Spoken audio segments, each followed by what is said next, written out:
ஓம் சாய்ராம். என் அன்பு பிள்ளையே, ஏன் மிகுந்த வேதனை கொண்டிருக்கின்றாய்?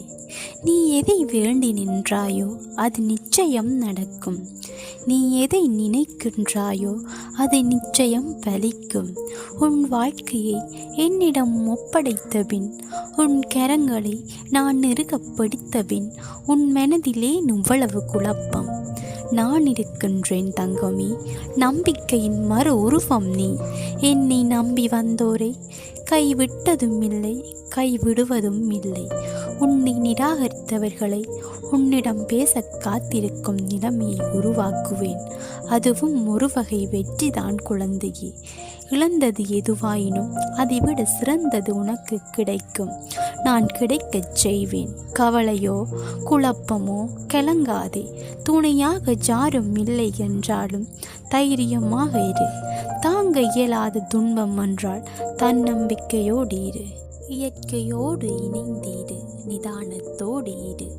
நேரமாக ஆக தெளிந்து நிற்கும் நீரைப் போல நிலைமை சரியாகும், மனமும் தெளிவாகும்.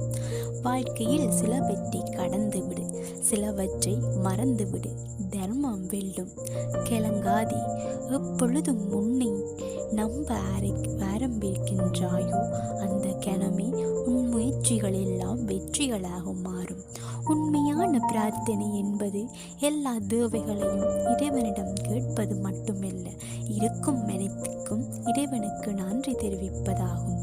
எப்பொழுதும் உங்கள் குறைகளை மட்டும் இறைவனிடம் சொல்லி அழாதீர்கள்.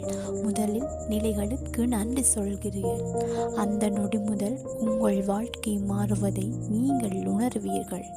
வாழ்க்கையில் வேகமாக முன்னேறவில்லை என்று வருத்தம் கொள்ளாதே.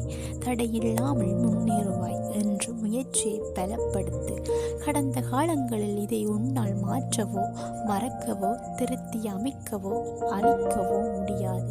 எப்போதும் உன்னுடனே உன் குடும்பத்தோடும் நான் இருப்பேன்.